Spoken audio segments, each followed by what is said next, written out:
बिस्मिल्लाहिर्रहमानिर्रहीम अस्सलाम वालेकुम। कैसे हैं स्टूडेंट्स? उम्मीद है कि सब खैरियत से होंगे। लिसानुल हिसाब के नए लेक्चर के साथ मौजूद हूँ। यूनिट नंबर 14 हमने स्टार्ट कर लिया था, रेशो एंड प्रोपोर्शन। मेरे सामने है बुक मैथमेटिक्स की क्लास 9th की, Khyber Pakhtunkhwa text book, board Peshawar. दो थ्योरम्स हम कर चुके थे रेशो एंड प्रोपोर्शन से रिलेटेड, दोनों एक दूसरे का कन्वर्स थे। आज हम नेक्स्ट थ्योरम को रीड करने वाले हैं जी, और उसको समझने वाले हैं कि इसमें स्टेटमेंट क्या कहती है और इसके हिसाब से हमें क्या प्रूव करना है, किस तरीके से प्रूव करना है। तो चलिए जी स्टार्ट लेते हैं। बिस्मिल्लाहिर्रहमानिर्रहीम।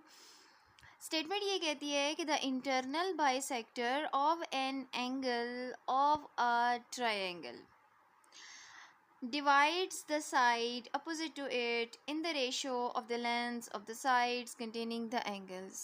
पूरी स्टेटमेंट में कहीं कॉमा नहीं नज़र आएगा आपको, इज़ का वर्ड नहीं यूज़ किया गया, देन का वर्ड नहीं यूज़ किया गया। यही तीनों वो पहचान थी जो कि स्टेटमेंट को ब्रेक करने में काम आती थी। गिवन अलग हो जाता था और टू प्रूव हम अलग कर देते थे। अब हमें इसकी बात को समझ के ये गैस करना होगा कि हमें क्या चीज़ गिवन है और क्या प्रूव करना है। ठीक है जी, तो ध्यान से सुनिएगा। कहते हैं कि जो इंटरनल बाइसेक्टर है, बाइसेक्टर किसका? एंगल का। इंटरनल, अब इंटरनल उसने क्यों कहा? देखें, जैसे ये एक ट्रायंगल है ना, अब उसने सी एंगल का एक बाइसेक्टर ड्रॉ किया हुआ है। सी एंगल को बाइसेक्ट करने वाली ये लाइन सी एल जा रही है, तो ये बाइसेक्टर हुआ इस एंगल का। लेकिन ये ट्रायंगल के अंदर बाइसेक्ट हो रहा है इस एंगल का, तो इंटरनल बाइसेक्टर हुआ। आप बड़ी क्लासेस में सीखेंगे कि एंगल्स जो बाहर ड्रॉ होते हैं, ट्रायंगल के बाहर अगर सपोज़ यहाँ पे एक एंगल होता और उसका कोई बाइसेक्टर ड्रॉ होता तो हम उसको एक्सटर्नल बाइसेक्टर कहते हैं। ठीक है, इसलिए सिर्फ बाइसेक्टर उसने नहीं कहा बल्कि इंटरनल कहा, क्योंकि यहाँ आप ट्रायंगल के बाहर वाले बाइसेक्टर के लिए ना इसको साबित करने जा रहे हो। ठीक है जी, कहता है कि इंटरनल बाइसेक्टर किसका? ऑफ एन एंगल, एक एंगल का। किसके एंगल का? ऑफ अ ट्रायंगल, एक ट्रायंगल के। ये क्या करता है? डिवाइड्स। अब इसने जो करना है ये सब कुछ हमें प्रूव करना है। एक ट्रायंगल, उसके अंदर एक एंगल और फिर उस एंगल का एक इंटरनल बाइसेक्टर, ये है जनाब आपको गिवन। तो ड्रॉ कर ली हमने फिगर में ए बी सी एक ट्रायंगल, उसके अंदर एक एंगल ले लेना है, कोई भी ले सकते हैं, ए ले लें, बी ले लें, सी ले लें।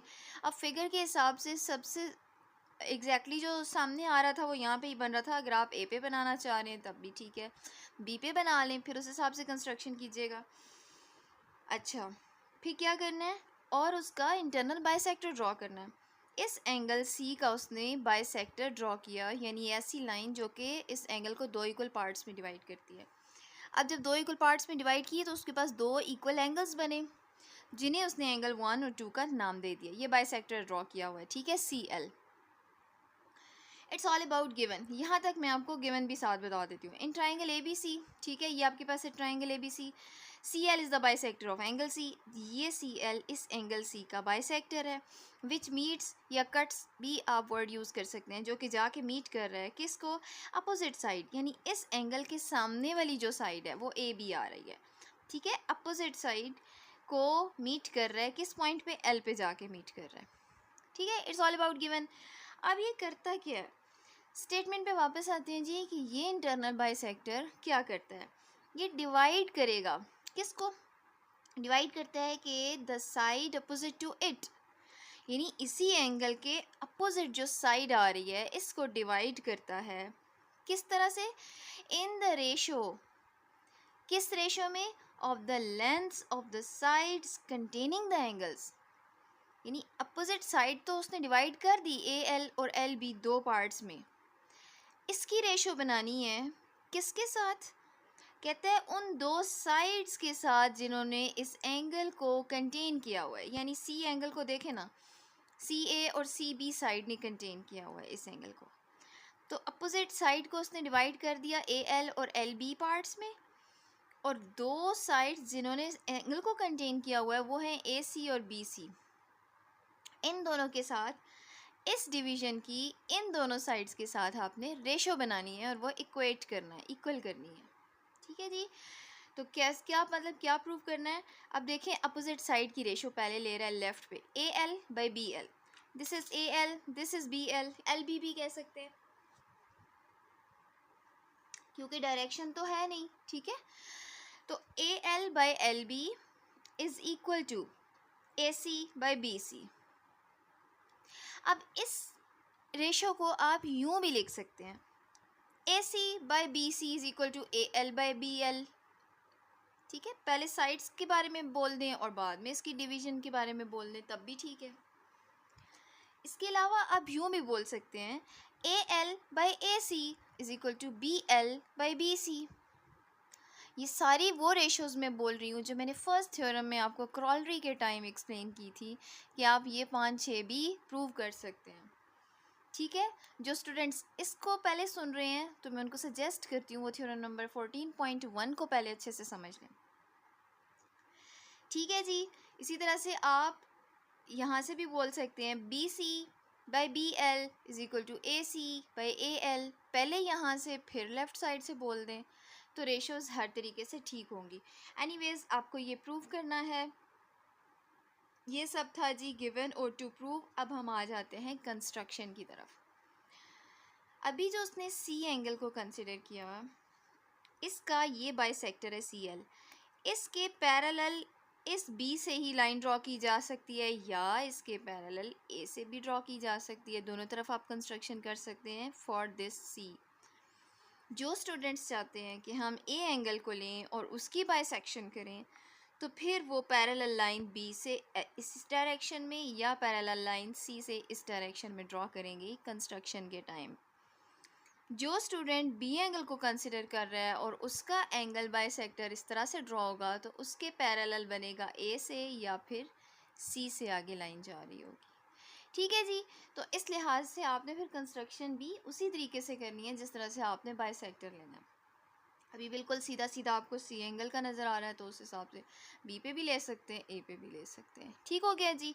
उम्मीद है आपको कंस्ट्रक्शन की बात समझ आ गई है। अब आते हैं जी हमारी फिगर के अकॉर्डिंगली कंस्ट्रक्शन क्या बनती है। करना आपने क्या है, कहता है थ्रू बी, बी में से ड्रॉ बी डी, देखिए ऊपर एरो लगा हुआ है, एक्सटेंशन है। आपने बी से एक बी डी लाइन ड्रॉ करनी है, रे ड्रॉ करनी है जो कि पैरेलल हो। This is the symbol for parallel. किसके पैरेलल हो? इस सी एल के, इस एल सी के पैरेलल आपने एक लाइन ड्रॉ करनी है, एक रे ड्रॉ करनी है जिसका नाम है बी डी। और वो क्या करे, विच इंटरसेक्ट्स, ये बी डी जाके कहीं ना कहीं कट करे किसको, ए सी को एट पॉइंट डी। ए सी के ऊपर ज़रा सिंबल चेक करें, लाइन सेगमेंट का दे रहा है। देखिए क्या ए सी के ऊपर डी पॉइंट आ रहा है, कहीं यहाँ पे कहीं नहीं आ रहा, तो आगे कहीं जाके आ रहा है। इसका मतलब है ये ए सी की एक्सटेंशन पे है। तो यहाँ ये करेक्शन कर लें कि ये ए सी लाइन सेगमेंट नहीं बल्कि रे है, ठीक है। ए सी की एक्सटेंशन पे डी पॉइंट को जाके ये बी डी कट करेगा, ये बी डी और यहाँ से ए सी जाएगा तो दोनों आपस में कट करेंगे एट पॉइंट डी, ठीक है जी। चलते हैं प्रूफ की तरफ। इंतहाई आसान प्रूफ है, बस हमें अच्छे से इसको समझना होगा और इसको मुश्किल नहीं समझना, ये बहुत आसान थ्योरम है। ओके जी, हमने जो प्रूफ करना है वो है हमारे पास रेशोज़ की तरफ हम बाद में आएंगे, पहले हम गिवन को लेते हैं जी।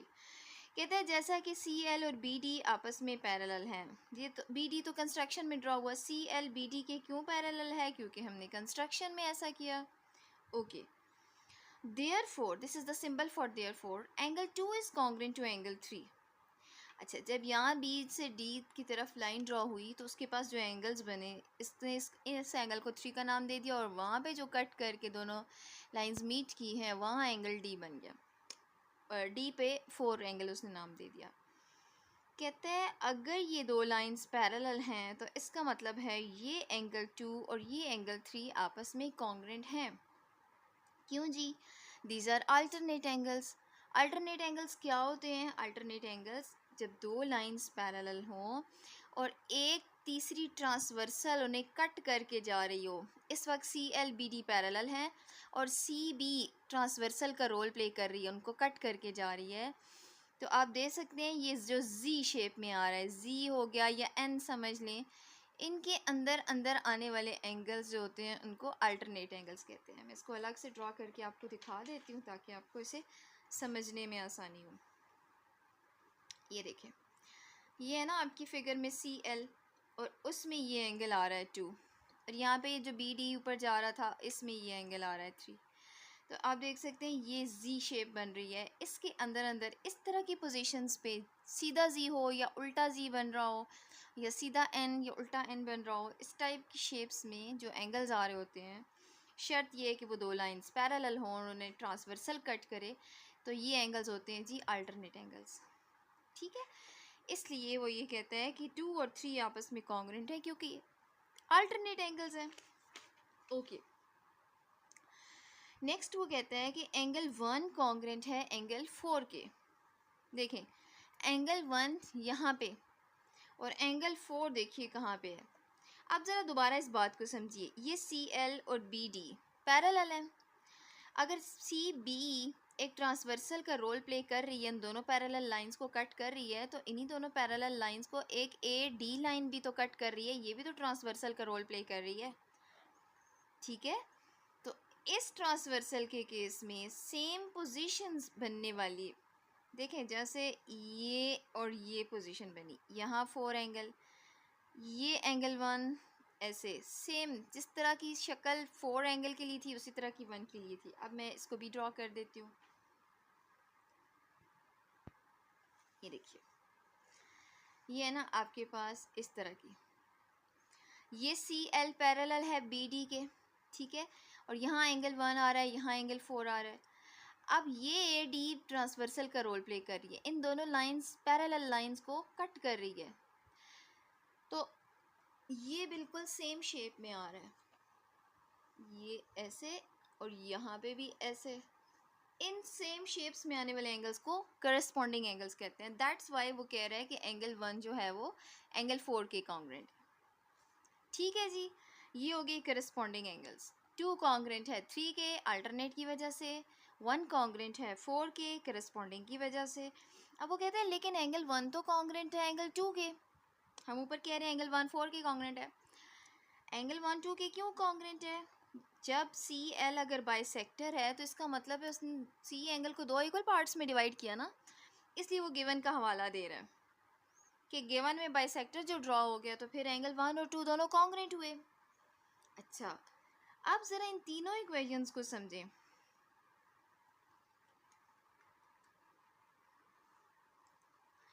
पहले वो कहता है कि एंगल 2 कॉन्ग्रेंट है एंगल 3 के, फिर कहता है 1 कॉन्ग्रेंट है 4 के, फिर कहता है 1 कॉन्ग्रेंट है 2 के।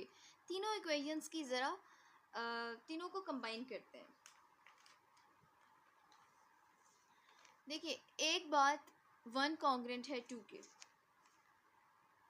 Angle 1 is congruent to angle 2, ये एक। दूसरी बात वो कहता है 1 कॉन्ग्रेंट है 4 के, अच्छा 1 तो 4 के भी कॉन्ग्रेंट है, ओके हो गया। उधर कहता है फर्स्ट इक्वेशन में कि 2 कॉन्ग्रेंट है 3 के, अच्छा 2 कॉन्ग्रेंट हो गया एंगल 3 के। तो आप ज़रा इन सारी इक्वेशंस को कंबाइन करके चेक करें, 1 2 के कॉन्ग्रेंट है, 2 3 के कॉन्ग्रेंट है, 1 4 के कॉन्ग्रेंट है, तो ये तो सारे ही आपस में कॉन्ग्रेंट हुए। अगर सारे ही आपस में कॉन्ग्रेंट हैं तो आप कोई से दो कॉम्बिनेशंस लेके कह सकते हैं कि वो भी आपस में कॉन्ग्रेंट है। और यहाँ पे एंगल 4 और एंगल 3 को कंपेयर करें ज़रा, और हम निकालते हैं इससे एक रिज़ल्ट, और वो ये कि एंगल 4 और एंगल 3 भी आपस में कॉन्ग्रेंट है। रीज़न आप दे सकते हैं ट्रांजिटिव प्रॉपर्टी, या कह सकते हैं फ्रॉम इक्वेशन 1 2 एंड 3, तीनों इक्वेशंस का आप हवाला दे सकते हैं। इसको तीसरी का नाम दें, ठीक है, थर्ड इक्वेशन का, और फिर उसके बाद आप कह सकते हैं। अच्छा, अब आप ज़रा देखिए BCD, ये भी तो एक ट्राइंगल है। एक ट्राइंगल के अंदर हम ये कह रहे हैं कि एंगल 3 कॉन्ग्रेंट है एंगल 4 के, अभी भी जो बात हमने की। एक ट्राइंगल के अंदर दो बेस एंगल्स कॉन्ग्रेंट आ रहे हैं, ट्राइंगल के अंदर दो एंगल्स कॉन्ग्रेंट हैं, इसका मतलब है उन एंगल्स के अपोजिट जो साइड है CD और 4 के अपोजिट CB, ये भी आपस में कॉन्ग्रेंट होंगी, यानी ये CD की लेंथ इस CB के कॉन्ग्रेंट होगी।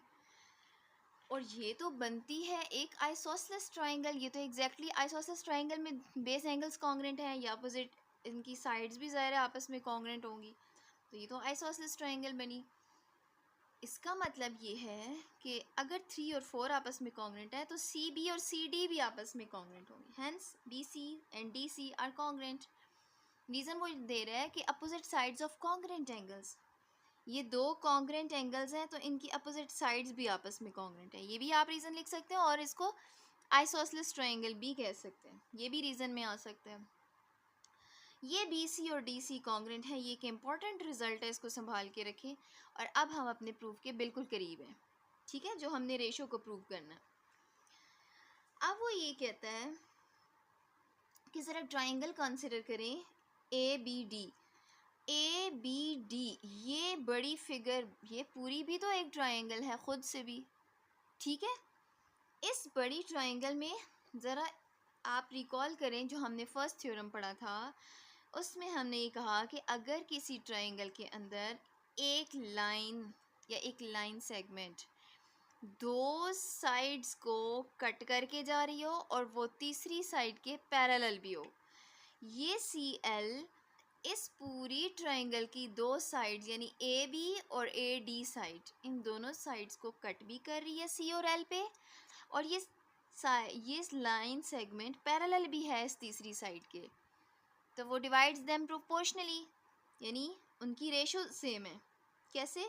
A L by B L is equal to A C by C D. ठीक है जी, ये थ्योरम फर्स्ट थ्योरम में हमने सीखा था। और अगर ऐसा है, देखिए वो कह रहे हैं therefore A L by B L is equal to A C by C D. Reason वही है जी, 14.1 की पूरी स्टेटमेंट उठा के लिख दें, या जैसे कि उसने रीज़न दी हुई है कि proportional segments are cut by the line parallel to one side of a triangle. ये प्रोपोर्शनल सेगमेंट्स कट हुए हैं बाय द लाइन पैरेलल, इस लाइन के जो कि पैरेलल है तीसरी साइड के। ठीक है जी। अच्छा, आप ज़रा इस स्टेटमेंट पे गौर करें, a L by B l, उसने exactly a L by B l वैसे का वैसे लिखा हुआ है। यहाँ क्या हुआ, न्यूमरेटर ए सी का ए सी मौजूद है, डी सी की जगह उसने बी सी रिप्लेस कर दिया। यहाँ देखिए बी सी और डी सी, हमने कहा ना कि कॉन्ग्रेंट है वो आइसोसेलेस के टाइम, तो अगर बी सी और डी सी कॉन्ग्रेंट है तो डी सी को हम रिप्लेस कर सकते हैं बी सी के साथ, बाकी सारा स्टेप वैसे ही है, रीज़न वही दी हुई है उसने साथ। और आप ये देखें कि A L by B L, A C by B C, ये एग्जैक्टली वही है जो कि आपको प्रूव करना था, and that is what we have to prove. So prove हो गया कि एक ट्राइंगल के अंदर वाले एंगल का जो बाइसेक्टर है वो अपोजिट साइड को डिवाइड करता है उन दोनों साइड्स के साथ रेशो, जो साइड्स, जिन साइड्स ने इस एंगल को कंटेन किया हुआ है उसके साथ रेशो इक्वल बनाता है। ठीक है जी, यही हमें प्रूव करना था। चूँकि रेशो एंड प्रोपोर्शन का यूनिट चल रहा है, इसलिए हर जगह कहीं ना कहीं वो रेशो को प्रूव करने को देगा या रेशो दे के कोई और बात आपसे प्रूव कराएगा।